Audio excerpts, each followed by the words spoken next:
ایمان ہے کیا؟ اور ہمیں جو ایمان ملا ہے وہ کس کے ذریعے ملا؟ جس آیت کریمہ کی تلاوت کا میں نے شرف حاصل کیا آپ نے سننے کا، جس کا آسان ترجمہ مفہوم یہ ہے کہ بے شک اللہ سبحانہ و تعالیٰ نے مومنین پر احسان کیا. کیا کیا؟ احسان. احسان کا تعلق نعمت سے ہے. کس سے ہے؟ نعمت دیا، احسان. یہ سورج اللہ کی نعمت ہے کہ نہیں؟ چاند نعمت ہے، یہ پانی نعمت ہے، یہ آگ، یہ ہوا، یہ آکسیجن، یہ پھل فروٹ، یہ ویجیٹیبلز اللہ کی نعمت ہے نا. سب احسان ہے اللہ کی کہ نہیں؟ مانتے ہیں کہ نہیں؟ تو انعامات تو بہت ہیں، لیکن احسان کی جب بات آئی تو اللہ سبحانہ و تعالیٰ نے قرآن میں ایک نعمت بھیج کر احسان جتایا ہے. انعامات تو بہت ہیں، لیکن نبی کو جو بھیجا تو فرمائے لقد من اللہ علی المؤمنین اذ بعث فیہم رسولا من انفسہم. ہم نے مومنین پر احسان کیا ان میں ایک عظمت والا رسول بھیج کر. یعنی اللہ کی سب سے بڑی نعمت، سب سے عظیم نعمت کون سی ہے؟ نعمت کبریٰ، نعمت عظمیٰ. وہ کون؟ محمد الرسول اللہ صلی اللہ تعالی علیہ وسلم. یہ نعمت ہے، اور ان سے ہی قربت، ان سے ہی نسبت، ان کی ہی صحبت، ان کی ہی تعلیم اور ان کا ہی دامن پکڑنا، یہی ایمان ہے. اب اپنے ایمان کو بچانا چاہتے ہو، ان کے دامن کو پکڑ لو. جس نے ان کے دامن کو پکڑا وہی مومن ہے. آپ اگر یہ کہتے ہیں کہ نہیں ایمان اللہ کو ماننے کا نام ہے، تو میں بتا دوں ایمان اس کا نام نہیں. صرف اللہ کو ماننا یہ ایمان نہیں. ایمان کیا ہے؟ مصطفیٰ کو مان کر اللہ کو ماننا، یہ ایمان ہے. مصطفیٰ کو مان کر اللہ کو ماننا، اسے ایمان کہتے ہیں. تو اپنے ایمان کی حفاظت آپ کیسے کریں گے؟ سب سے بڑی نعمت جو اللہ نے آپ کو عطا کی ہے وہ میرے نبی کی ذات ہے. اس نبی سے قریب ہو جاؤ، ان کی تعلیمات سے قریب ہو جاؤ. دیکھو تم چاہتے ہو نا تمہیں ایمان ملے، ایمان ملتا ہے تو سکون ملتا ہے. ایسا ہے کہ نہیں؟ ہمارے پاس کوئی دولت تو نہیں ہے، ہمارے پاس کوئی بہت زیادہ شہرت تو نہیں ہے، ہمارے پاس کوئی بہت زیادہ حکومت تو نہیں ہے، ہمارے پاس بہت ساری زمینیں تو نہیں ہیں، ہمارے پاس بہت سارے افراد تو نہیں ہیں. اگر دیکھا جائے تو زمینیں بھی ان کی، حکومت بھی ان کی، معاملات بھی ان کے، اقتدار بھی ان کا، پاور بھی ان کی، دولت بھی ان کی، لیکن سکون ہمارے پاس ہے. کیا بات ہے؟ یہ کون سی بات ہے جو ہمیں سکون دے رہی ہے؟ کسی نے مجھ سے کہا حضرت میں بتاتا ہوں آپ کو سکون چاہیے تو میں وظیفہ دیتا ہوں. میں نے کہا بتاؤ بھائی کیسے سکون ملے، تم بتاؤ. تو کہا سکون چاہیے حضرت تو خوب اچھی سی زمین لیجئے اور اس پہ بہترین سا بنگلہ بنائیے. ہاں میں نے کہا اچھا. بولے نیچے ڈرائنگ روم بھی ہو، ڈائننگ بھی ہو، بڑا سا کچن ہو، اور اوپر 4 bedrooms attached toilet and shower and bathroom. That is peace. If you want peace, have a big house. بڑا سا گھر لیجئے، لگژری اس میں جھومر ہو، لائٹیں ہوں. حضرت بڑا سکون ملتا ہے، آپ کبھی میرے گھر پہ آئیے آپ کو سکون ملے گا. میں سوچنے لگا کہ بنگلہ بنا لیا اور لوگوں نے کمرے بڑے بڑے بنا لیے، بڑے بڑے بستر بنا لیے، لیکن وہ سکون نہیں ملا جو ابو بکر کو غار ثور میں مل رہا تھا.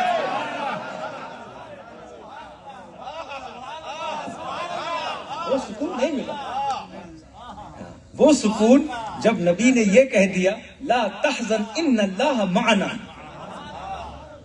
اے ابو بکر غمگین نہ ہو، اللہ ہمارے ساتھ ہے.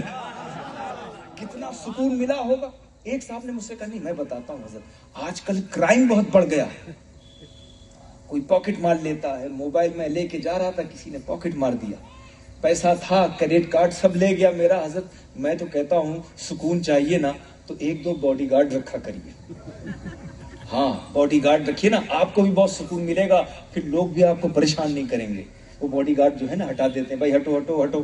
تو باڈی گارڈ اور سیکیورٹی کیمرہ گھر میں رکھیے, اور بزنس میں بھی سیکیورٹی کیمرہ رہے گا, CCTV کیمرہ, اور فائر الارم رہے گا, اور سیکیورٹی الارم رہے گا, تو بڑا سکون ملتا ہے. یہ سب سکون میں باڈی گارڈز ہو ارد گرد, آپ کے رشتہ دار ہو, باڈی گارڈز باہر کھڑے ہو, سیکیورٹی ہو, بنگلہ ہو, اچھا سا بستر ہو, بڑا سکون ملتا ہے. میں سوچنے لگا وہ سکون نہیں ملا, وہ سکون نہیں ہے تمہاری باتوں میں. وہ سکون نہیں ہے کہ ارد گرد دشمن ہو, بسترا نبی کا ہو, لیٹے علی ہو.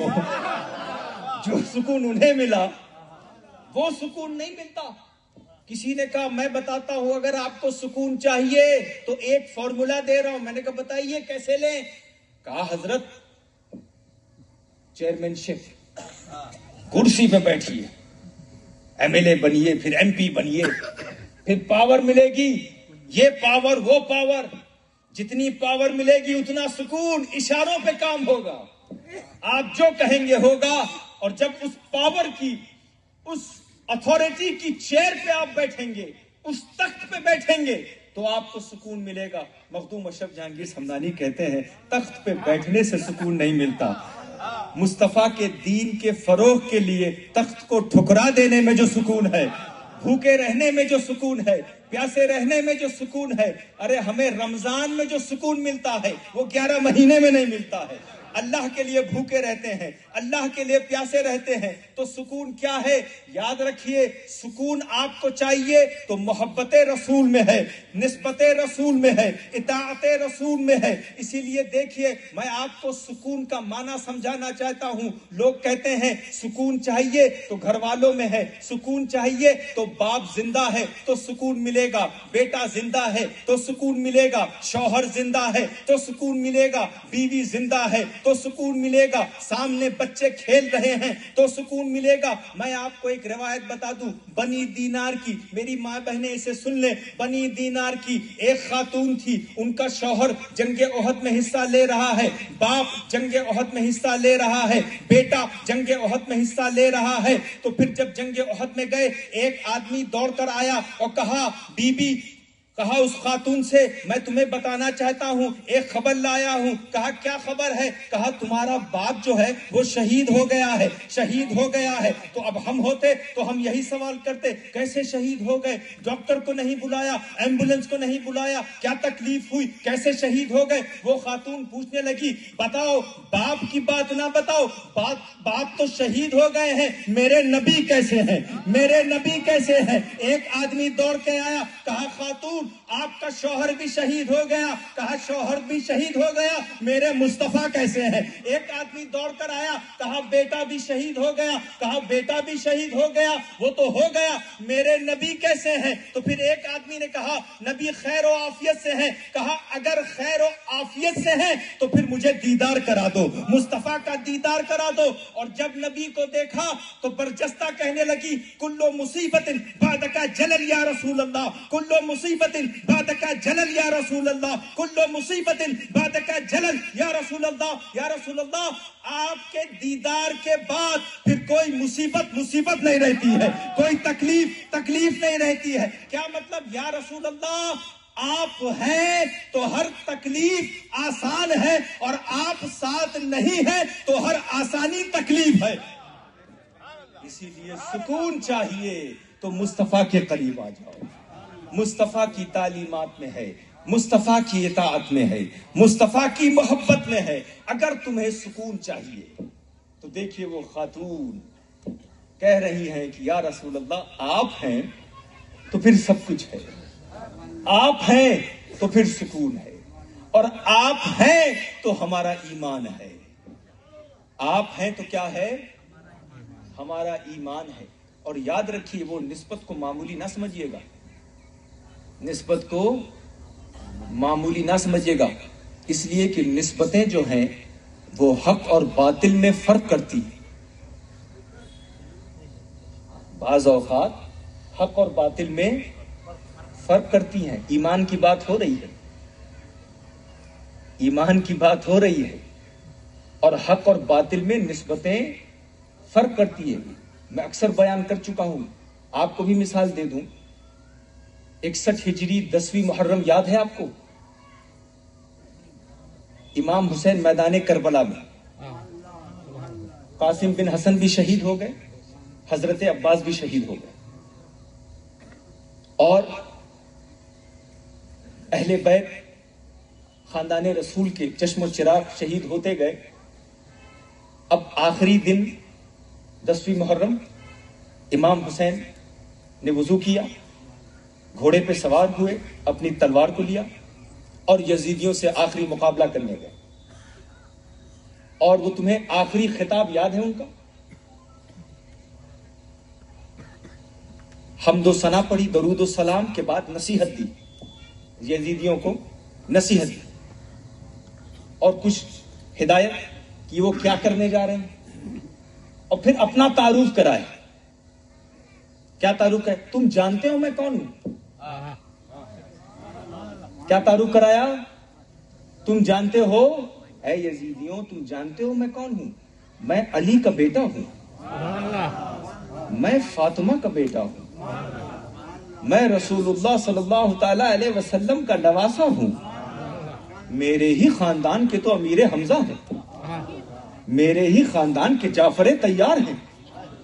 اب یہاں سوال یہ ہوا کہ ہم جب اپنا تعارف کراتے ہیں تو یہی کہتے ہیں تم جانتے ہو میں کون ہوں؟ میں ایم اے ہوں اس یونیورسٹی کا, میں پروفیسر ہوں اس یونیورسٹی کا, میں کمشنر ہوں اس ادارے کا, میں چیئرمین ہوں اس ادارے کا. تم جانتے ہو میں کون ہوں؟ اپنی ثقافت کا حوالہ دیتے ہیں, اپنے علم کا حوالہ دیتے ہیں, اپنی عبادت کا حوالہ دیتے ہیں, اپنے صدقات کا حوالہ دیتے ہیں. اور امام حسین کیا کہہ رہے ہیں؟ تم جانتے ہو میں کون ہوں؟ میں علی کا بیٹا ہوں, میں فاطمہ کا بیٹا ہوں. امام حسین نے یہ نہیں کہا تم جانتے ہو میں کون ہوں, میں اتنی بار نماز پڑھتا ہوں, اتنی بار حج کر چکا ہوں, اتنا میں زکوٰۃ دیتا ہوں, اتنا میں صدقات دیتا ہوں, اتنے بار اوراد و وظائف پڑھتا ہوں. یہ نہیں کہا تم جانتے ہو میں کون ہوں, میں علی کا بیٹا ہوں, میں فاطمہ کا بیٹا ہوں. اس لیے کہ امام حسین جانتے تھے کہ اگر امام حسین یہ کہتے کہ تم جانتے ہو میں کون ہوں, میں نماز پڑھتا ہوں, تو یزیدی ہو سکتا ہے جواب دیتے نماز آپ کیا, نماز تو ہم بھی پڑھتے ہیں. اگر زکوٰۃ کی بات کرتے تو ہو سکتا ہے یزیدی یہ کہتے زکوٰۃ آپ کیا, زکوٰۃ تو ہم بھی کرتے ہیں. حج آپ کیا, حج تو ہم بھی کرتے ہیں. عمرہ آپ کیا, عمرہ تو ہم بھی کرتے ہیں. صدقات آپ کیا, صدقات تو ہم بھی دیتے ہیں. لیکن امام حسین نے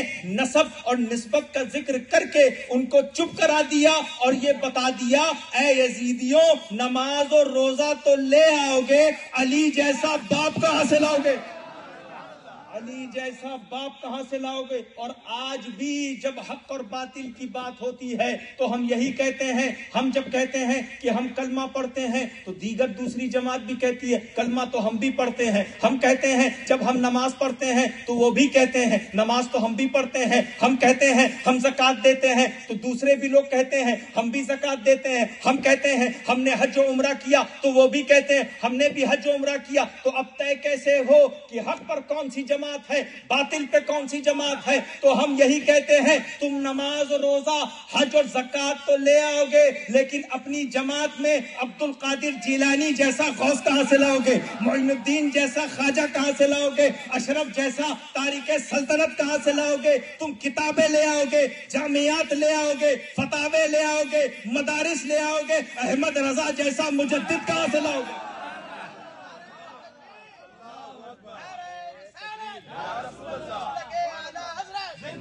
سبحان اللہ.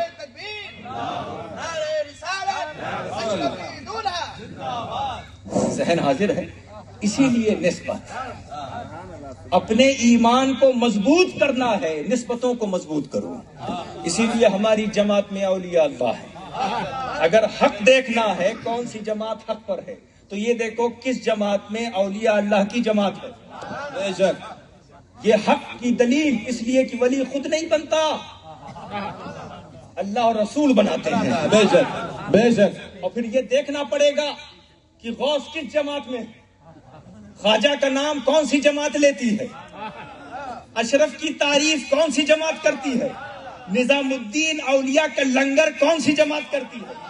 بابا فرید کی خدمت خلق کون سی جماعت کرتی ہے؟ ان اولیاء اللہ کی تعلیمات پر کون چلتا ہے وہی حق پر ہے۔ دیکھیے میں آپ کو بات بتا دوں، اس پر ایمان کی بات ہو رہی ہے نا، آپ نے نعرہ لگایا، ابھی ہمارے امام صاحب نے نعرہ لگایا، تو سب سے پہلا نعرہ کیا ہے؟